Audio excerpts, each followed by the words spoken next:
Alright, let's start the review of green in Aether Revolt. First up, we have Aether Herder. This is a 3 generic and a green for a 3/3 Elf Artificer Druid. And when it enters the battlefield, you get 2 energy. And when it attacks, you may pay 2. And if you do, create a 1/1 servo. I mean, I'm so disappointed it doesn't have trample. Every other card in the cycle got a keyword except for this. It is kind of weird. And while you can think of it as like a 4-mana 4/4 in stats, it's not really, because you're going to be attacking in as a 4-mana 3/3.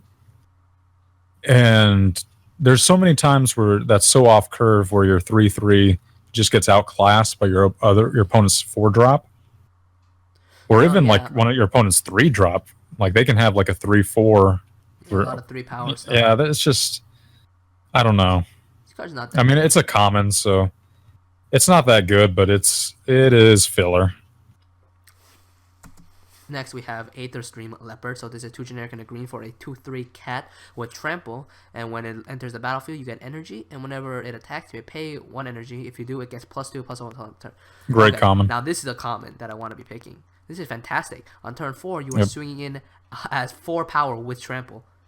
Whew, that's amazing. This is really powerful. You'll be able to hit in a lot of the time with this card.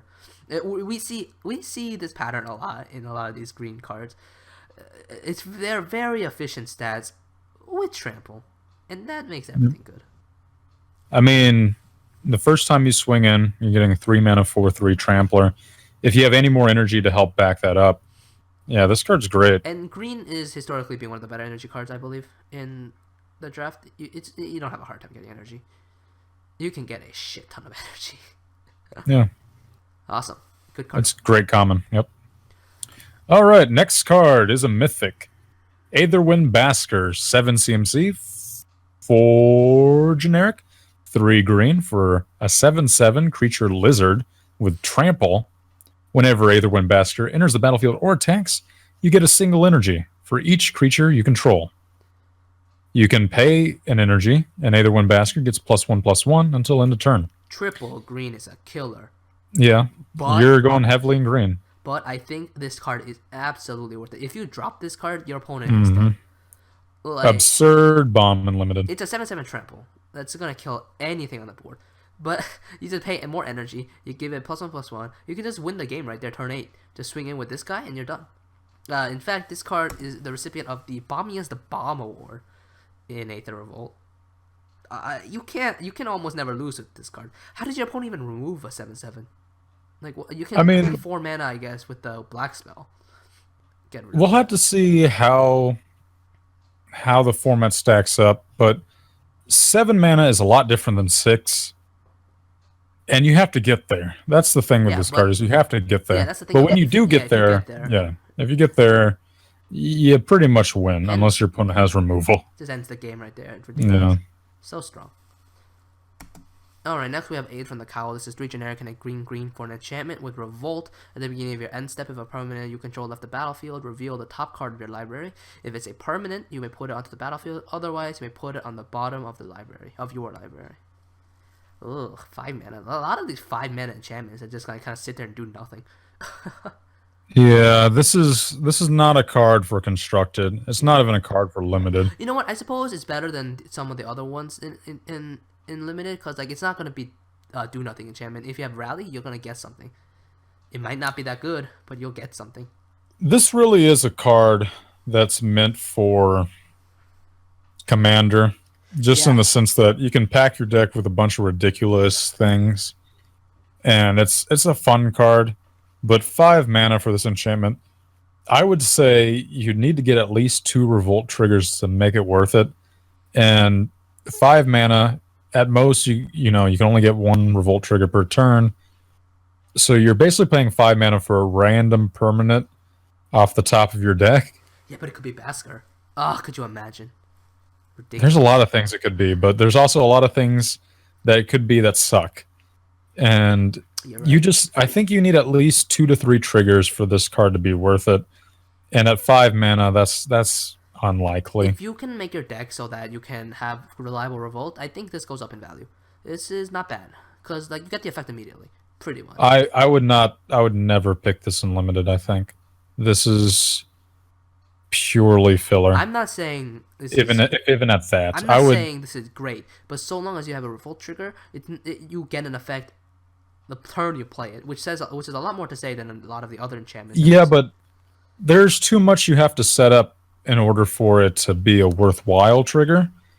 And in green, a color that doesn't have a lot of removal, it means you're basically like, to build this deck, you'd have to have like basically a high creature curve. But green punishes that because you don't get access to removal in green, at least not a lot of effective early game removal. So like you can't even hedge your deck that well. Like green, you really need to curve out. And Aid from the Cal, you need to like build your deck that really rewards you for having a top end heavy deck. I don't see it. I don't see it in limited. I don't see it in standard. I only see this in commander, really. I think in limited, like I said, as long as your deck is built to work with this, I don't think it's that hard to accomplish. But yeah, don't pick this early. Pick this early, try to build your deck around it, you're probably gonna end up with a disaster. But if you got the deck, I think this is fine. Alright, next up. We got Druid of the Cowl. So this is 1 generic and a green for a creature elf druid. It's a 1/3 to tap and add green to your mana pool. It's an interesting variation of the Dork, in the sense that we're getting more stats than usual. 1/3. I mean, what was that Dork in Origins? Is like Leaf Gilder or something like that? The one that tapped for black? No, it was a 2-mana 2/1 that tapped for green. It kind of reminds me of that card, except this is a more defensive version rather than offensive version. I don't know. I mean, it's pickable. The thing is, mana acceleration is strong. You can never mana acceleration is strong. I don't disagree with that. Plus, it's a dork that can't be shocked, which is relevant in this format. I know. I think it'll survive a lot of combat too, with 3 toughness. I'm not happy about playing this card. However, it does help defend against the early turns, and it helps get you to your late game cards as well. So maybe, yeah, this card's better than Leaf Gilder for sure. Mm-hmm. But yeah, I think it's playable. It's pickable even. Okay, next up we have Greenbelt Rampage. This is 1 green for a 3/4. Okay, so when it enters the battlefield, you pay 2, and if you can't, return it to its owner's hand, and you get an energy.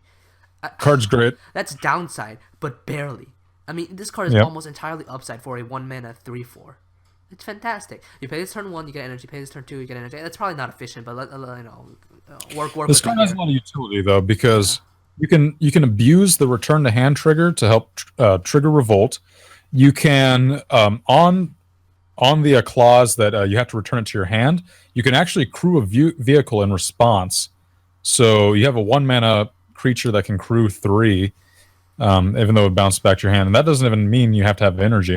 And then if you do have the energy, then you just have a 1-mana 3/4. Yeah, this card is great. Whew, this is really amazing. I mean, this is I think right here. I think this card is great in limited and great in constructed. I think there's a lot of constructed potential here. I think 1-mana 3/4 is a huge beater, so long as you get it. I mean, like, think about it, right? You can turn 1 tune with Aether, and then play this turn 2, and you have 1 green left.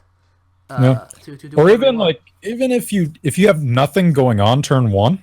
Yeah, and you just play this. You can play this guy, and then and it just goes back to your hand. Turn your green into energy. So, yeah, there's a lot of great upside to this card. All right, next up we have Greenwheel Liberator. So this is a 1 generic and a green for a 2/1 Revolt. Elf Warrior with Revolt. And when Revolt triggers, it comes in with 2 +1/+1 counters. So when you Revolt, it's a 2-mana 4/3. Yep. I mean, I don't think this card is for standard, because even though its effect is strong, it's a 2-mana 4/3. The problem is that how reliably can you set up Revolt on turn 2? And in standard, I don't think it's that likely. No, you're right. In modern, this just dies to bolt, so it's not worth it. I mean, it dies. However, in the format Frontier, the new format that's kind of going around, I think this card might have more potential because you have access to fetch lands in Frontier. And so maybe this is the green beater Frontier needs. I'm not really sure. I don't know enough of that format. It's a new format. Could this be the Goif of Frontier? Well, shit, this is too far from a Goyf, but I'm hesitant to I mean, say it's that. a 2-mana 4/3 in Frontier is okay. Just so easy to kill, push kill too. Yeah, I mean, now that since push is entering with it, that's hard to say because that's a lot of work to set up, and then it just gets pushed. Any red damage? Yeah, this is no Goyf. This is such a weird card. I don't think it's powerful enough for standard, just because you can't have. It's unlikely that you have Revolt turn 2, and it's definitely not modern playable. Frontier maybe. I mean, That is so weird that a 2-mana 4/3. Fetch and get a 4/3. When you can Yeah, play 2-mana 4/3 is almost unplayable. Yeah. I don't know. It's weird. Three toughness is a death sentence. Yeah. All right, let's move on. All right, next Heroic. card. Yep. Go ahead. It is 2 mana, 1 and a green for an instant, rare. Permanents you control gain hexproof and indestructible until end of turn. Whatever. Honestly, this is just a waste of a card. I think. You know. I disagree. I think this is a waste in limited, yeah. But in sideboards, like even in sideboards and limited, it's not that bad because if your opponent's playing a lot of removal, it can help blank that. And if your opponent's playing board wipes, it can help blank that too, provided it's not like Yahini's Expertise or other board wipes similar to that do the minus, minus toughness deal. So I think this card's interesting. However, I've heard some people compare it to Blossoming Defense, and this is no Blossoming Defense. Like getting that, that additional stats is so important in so many different types of decks. This is more for either sideboard against decks who want to protect against Wrath. So if green-white tokens or something similar comes along, that's not the worst thing in the world. But this card is powerful. Yeah, getting your creature's protection from getting a board wipe this strong for sure. I mean, even if you're trading 1 for 1 with a removal spell, it's still solid. This one I don't think. I mean, sideboards, yeah, you're right. But outside of that, just like whatever, just kind of. Yeah, I mean, the only thing I'm thinking of, like, if you're gonna main deck it in limited, is I would only do it as a 1-of if you're main decking it, just because removal isn't as plentiful. So I'm not sure. There's too many times I think where you sit with it and it's a dead card. Dead card in your hand. So I think you play 1-of maybe at most in limited. It's a rare. I'm not expecting you to. That's true. Good point. This card. Yeah, but it protects all permanents though, which I mean, it's not a card. That's something to consider. I mean, it's not a card that's gonna pull me into green for sure. Yeah. It's just whatever. It'll protect you from rats, but honestly, I mean, so many times, like we said, it's just gonna be dead. All right. Next up. All right. Next card. Hidden Herbalist. 1 and a green. 2/2 creature human druid with Revolt. When it enters the battlefield, you add green to your mana pool. This is powerful. I think this is really strong. It reminds me a lot of Burning Tree Emissary. Not as good, obviously, but as so long as you get Revolt reliably, you can play this and use that green mana. I don't know. Play something else. I don't know what you're up to. It's fine. It's a bear that adds 2 mana to your pool. Yeah, that's really good. I mean, the question is like how often you can trigger Revolt early, which is the main question standard. However, in modern, I could see this as maybe being a 5th and 6th Burning Tree Emissary in like the 8-whack style decks where you turn 2, you start off with a Hidden Herbalist, you crack, play Hidden Herbalist, add green to your mana pool, chain that into some Burning Tree Emissaries, that's really strong. Finish it off with a surged out Goblin Bushwhacker, swinging for like 10. Does Bushwhack give toughness? What's that? Does Bushwhack give toughness? Is only power? It's only power, I think. I don't think it gives toughness. Bushwhacker only gives power. Yeah, because I'm just thinking, but you can if you chain it, you can swing in for a lot. Yeah, it's a lot. It helps add redundancy to that deck. I'm just worried. I don't think. Yeah. Yeah, I don't think you play 4 of this. I think it's like a 5th and 6th Burning Tree Emissary if your deck wants it. I mean, the problem is you throw up your board and your opponent plays like Kozilek's Return. It's like, oh no. Well, Kozilek's returns 3 mana though, so if you're on the draw, if you are on. If you're on the draw, that's hard. That's oppressive. Like, if you're on the draw against a start like that, it's hard to win because the next turn your opponent, like, you basically need Pyroclasm, and that's just to clean the board up. Like, that doesn't stop the damage that's already happened to you. And then your opponent does it again. Yeah, and then if your opponent gets another turn, then they get to Tarkus command, and if you weren't dead before, you're dead then. Uber dead. So really dead. this helps add redundancy to that deck. Yeah, that's really good. That's really powerful. In limited, this card's great. 2 mana, 2/2. Yeah, I mean, Bears with Upset are some of my favorite cards. Yep. Okay, next we have High Spire Infusion. This is 1 generic and a green for instant speed. Target creature gets +3/+3 until end of turn. You get 2 energy. Good combat trick. It's fine. I mean, the fact that you get energy off of it makes it a lot better. Yeah, I mean, this reminds me a lot of Giant Growth. I think that was the name of the card. It was like 2 mana, give a creature +4/+4. You get 1 less, like you get, 1 less power and 1 less toughness, but you get 2 energy, and there's a lot of situations where that 2 energy can be really helpful, more helpful than a stat. This could see the cut, because the green has a lot of useful ways to use up energy, and getting more is always better. I think this is a great pump spell. Yep. Talk about pump spells. We also have Lifecraft Awakening. So this is X and a green for an instant. Put X +1/+1 counters on target artifact you control, and if it isn't a creature or vehicle, it becomes a 0/0 construct artifact creature. Being able to turn, let's say, a dead artifact into a beater could be pretty powerful. Yeah. Plus, like vehicles, getting to hold on to those counters is great. The part I love about this card so much is that it's an instant. Yep, that is extremely interesting. You can turn an unassuming artifact suddenly into a creature that blocks. A creature that can block. Yeah. And then plus you still have that creature afterwards. Right. Assuming it lived in the trade. Also, this is an interesting card. It's also X too, which is effective because it'll just scale. I agree with Pork Ninja. I think instant speed makes the card. Yep. If it was sorcery, this would be unplayable, but at instant, it's really good. Sorcery speed. However, like if there's any downside to this card, which there isn't much, it's that you have to have an artifact that it can hit. Yep. But this is Kaladesh and Aether Revolt, so yeah, you're gonna have that. There's gonna be artifacts at the wazoo. Yeah, this is a great uncommon, I think. Alright, next we have Lifecraft Cavalry. This is 4 generic and a green for a 4/4 elf warrior with trample. With Revolt, you get 2 +1/+1 counters. What is this card? Amazing. This card is retarded. Amazing common. This card is ridiculous. It's 5 mana for a 6/6 trample so long as you Revolt. Whoo!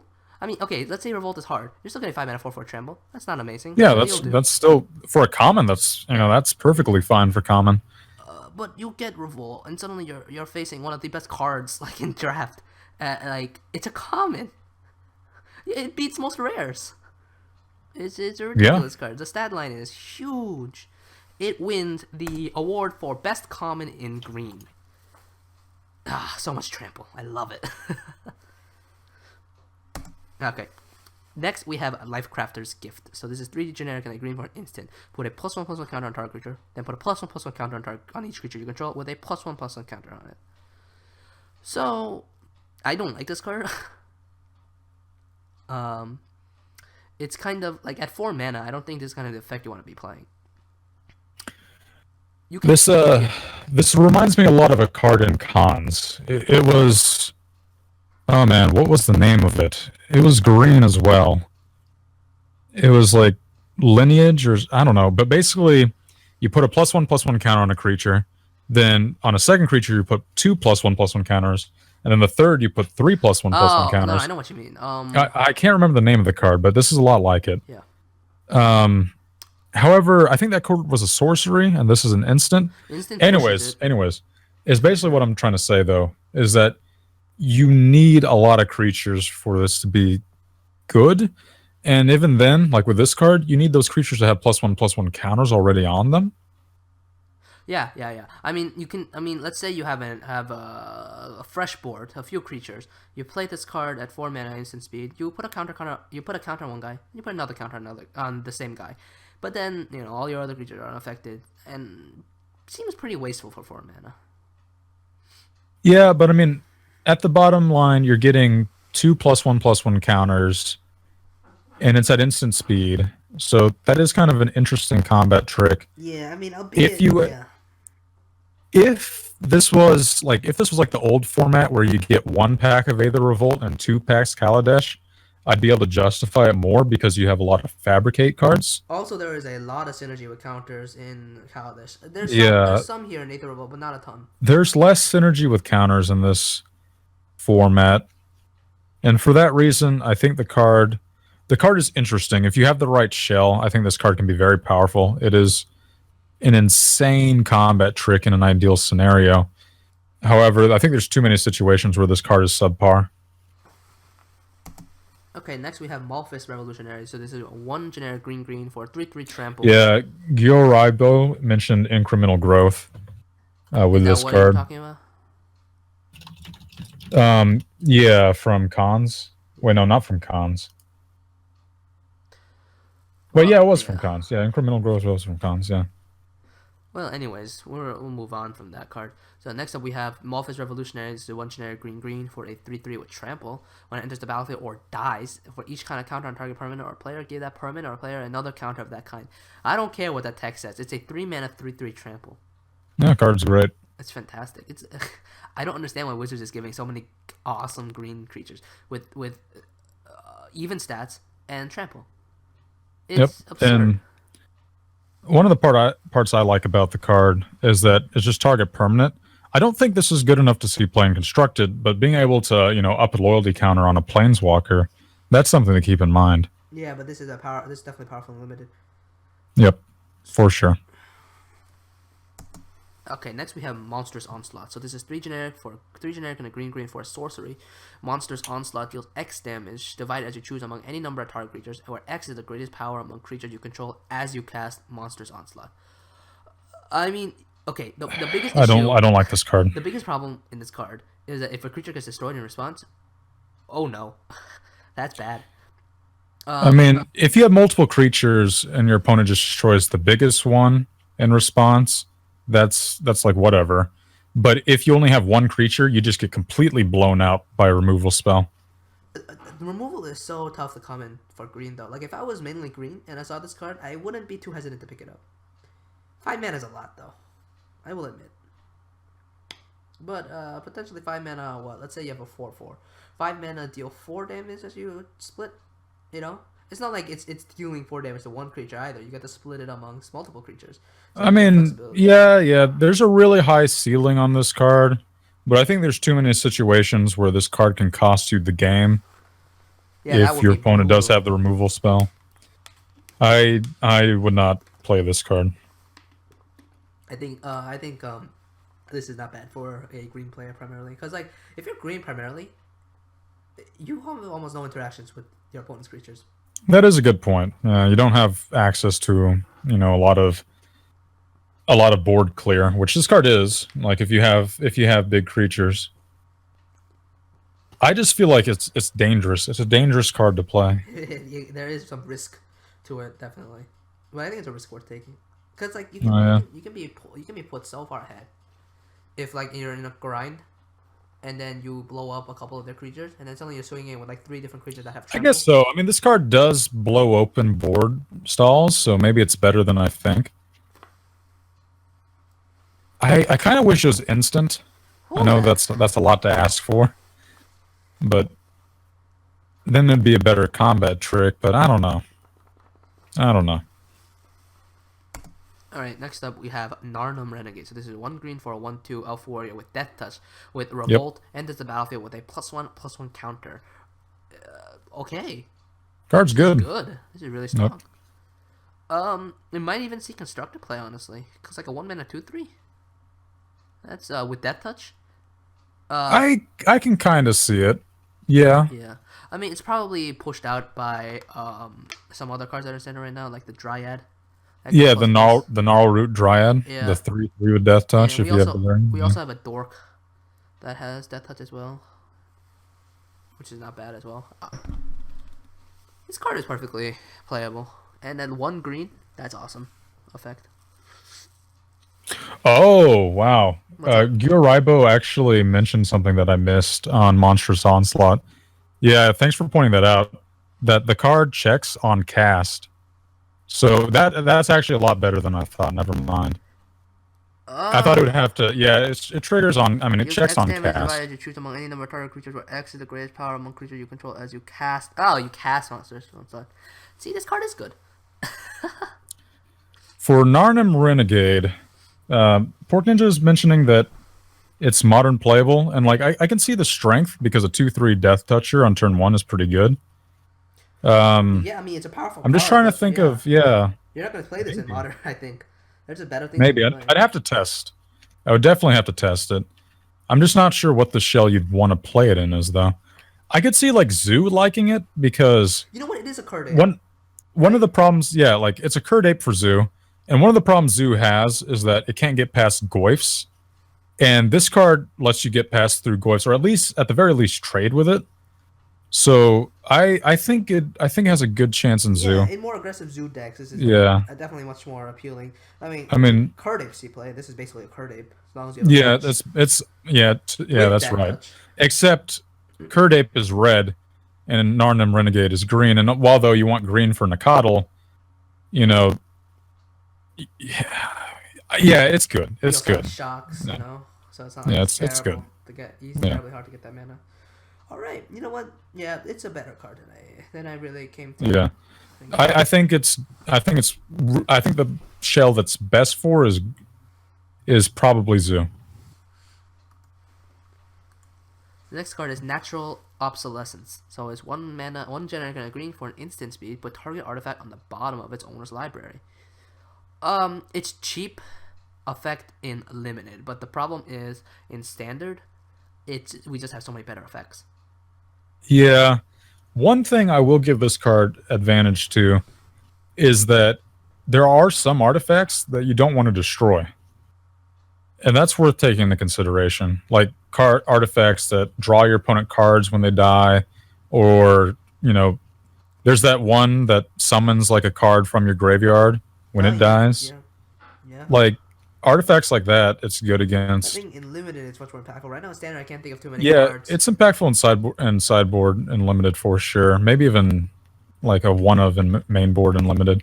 I don't know. Yeah, in standard it's just that there's not too many targets that you mentioned that have. Honestly, I think it might be good for standard. Like if those value artifact creatures that, you know, get value when they die, like either like Pedigree Familiar is one name that comes to mind. There's a bunch of other artifacts that summon something when they die. There's that one that has pseudo cascade when it dies. Like this is good tech against cards like those. Yeah, you know what? Stops the value train. You might see Yeah. play in sideboards if those decks become more popular. For sure.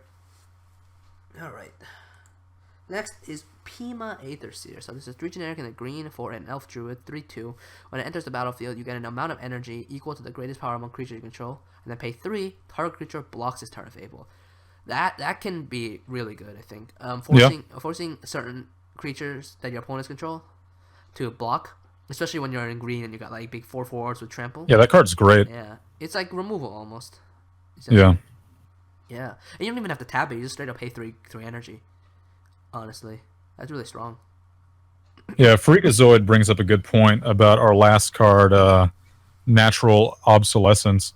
It wrecks Marvel and Panharmonicon decks, and is also good against the Thopter Copter. It doesn't wreck Marvel. Trust me, I play Marvel. You activate it, and you're just happy about that. Okay. They play it right. 2 mana, bounce it to my library, and I've already activated, and I already got the trigger. It's not bad. Unless I've whiffed on my trigger, then it's crippling. But Yeah. Artifact Destruction is not what you want against Aetherworks. You just want to kill them before they can do anything stupid. Well, I mean, like, it can also help slow things down. I mean, I can kind of see where he's going. Like, you have a lot of energy-producing artifacts that you have to sacrifice before you get the second half, and that might be enough to slow someone down. I'm not sure. You know what? If you pay 2 mana to bounce my Woodweaver's Pulse Unlock, fine. It's not a bounce, though. It's it not puts a it bounce, at the it bottom of goes your to the library. I'm fine with that. Whatever. Honestly, I already got my 3 energy off of it. I have other cards that give me energy. Really, this works list is not that amazing. Panharmonicon is actually Panharmonicon. Oh, it's great. It's great against If your Panharmonicon. opponent tapped out completely to play their Panharmonicon and you bounce it to their deck. I keep saying bounce. If you tuck it to the bottom of their library, then definitely that's a big tempo hit. The issue is Panharmonica is just not a super competitive deck at the moment. It can be powerful, definitely. There's a lot of abuse potential with the Panharmonica deck, but what I've experienced so far is just that it just doesn't cut it. It's basically like tier 2 at this rate. All right. Next card is a limited all-star. Prey Upon. This card is great. Play 1 it in every green. deck.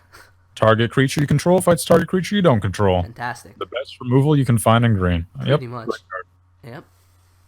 I mean, in green, your creatures are going to outclass their creatures, so take advantage of it. Especially what we've seen so far. Woo. Yep. Very strong. Great card. Alright, next up we have Ridgescale Tusker. This is 3 generic and a green for a 5/5 beast. When it enters the battlefield, put a +1/+1 counter on each other creature you control. Man, Card is absurd. They just don't stop with these cards. Absurd uncommon. The creatures in green are so powerful in this set. I mean, the thing about this guy is he's fine as a 5-mana 5/5, but the fact that the ceiling is so high on this guy, yeah, this is a bomb uncommon. This card's great. Very strong. Yep.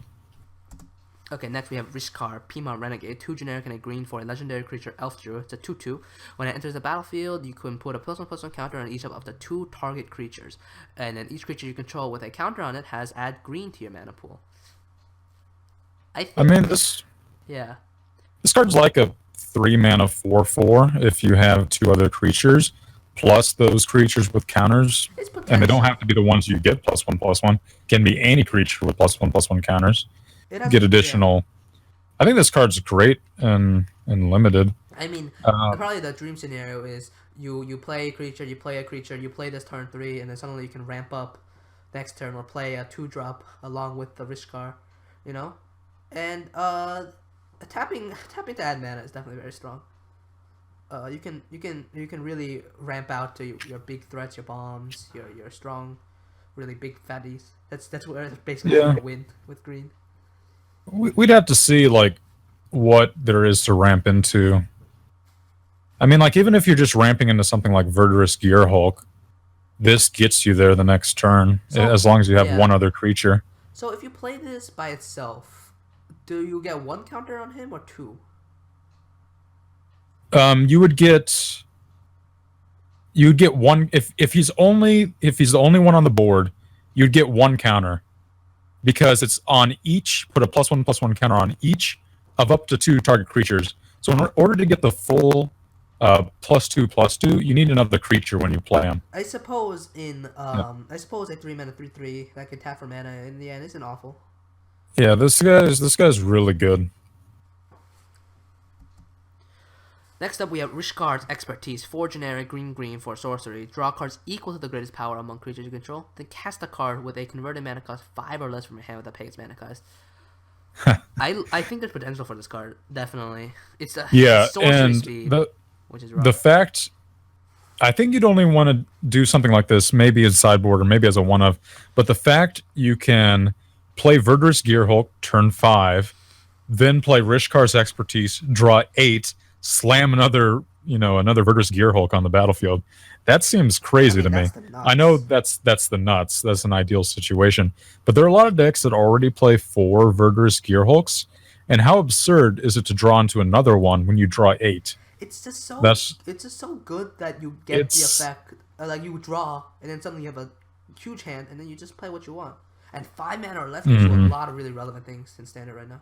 I mean, even in Limited, this card's great because this is busted. Yeah, because all you got to do is have draw 3 and then plus a 5 mana card or less. You just had to have a 3 power creature, I think, when you play a card like this for it to be good. And then anything else is absurd. And then another thing I like about this expertise is that it helps set off other expertises. There's a lot of expertise that are 5 mana or 4 mana, and you can start chaining them. Yeah, you can Rushcard into what's the 5 mana one?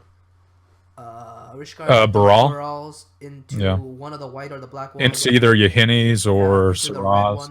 Probably not a good idea. You're down probably not, but that's pretty funny. Crap on a card. But I think the most reliable line is probably Verdurous Gearhulk, Rushcards Expertise the next turn, slam another Verdurous or slam a Nissa or something like that. Yeah, this is strong. And green once again. This card is absurd. Getting some pretty good card draw. This reminds me a lot of one of the Garricks. I want to say, oh, what was his name? Was it Primal Hunter? I don't know, man. I think. I'm trying to think of. There was a Garrick that had a minus where you could draw cards equal to the greatest power among creatures you control. Yeah, but does it let you play And a that 5 mana Garrick spell was for free? really good in standard. Yeah, I think it was Primal Hunter. I'm pretty sure it's Primal Hunter. He was in M13, I think. I can't remember. I know he was around like with Ravnica, around the same time as Ravnica and Innistrad, but that guy was absurd. And this is a lot like that. Yep. Alright, next up we have Scrounging Bandar. So there's one generic and a green for another cat monkey. Alright. That's a weird creature type. So it's a 0/0, but it enters the battlefield with 2 +1/+1 counters, and on the beginning of your upkeep, you can move any number of +1/+1 counters from Bandar onto another target creature. Good effect. That's strong. Yeah, It's a bear. card's great. It's a bear. Yeah, it's a bear by itself, but then during your upkeep, you just do whatever you need because it depends on what the situation arises, like what the board looks like. But like it's flexible, and as we've seen, there are a lot of advantages to playing +1/+1 counters in green. Yes, so there is. It's good. Great common. You can also trigger Revolt with it too. You can remove both counters. That is true. You can trigger Revolt for that turn. Revolt, man. But you do have to have another creature though when you do that. Yep. Yeah. Alright, next we have Silkweaver Elite. So this is 2 generic and a green for a 2/2 elf archer with reach and revolt. You draw a card. This is good too. All these commons are so freaking good. 3 mana 2/2 reach itself is not bad. But the fact that you can draw a card off of it too is like Elvish Visionary on steroids. Yep, I mean, and there are going to be a good number of Thopters running around in this format, and just being able to block the Thopters is pretty helpful. Yeah, this is good. Yeah, I like the card. Alright, next, Unbridled Growth. 1 green, 2 over Enchantment Aura. Enchanted Land. Enchanted Land has tap to add 1 mana of any color to your pool. You can sack it, draw a card. Hey, what do you know? Triggers Revolt. Yep. This is one of the better ones, I think. Yeah, it's a lot like Abundant Growth. I think that's what it is. Gives you amazing mana fixing and limited. Yep. Might even be constructed playable. And plus, we got to remember Delirium is still in the standard format. So puts an enchantment in the grave. Yeah, that's really good. Yeah, this card's one of the. I like the card. Yep.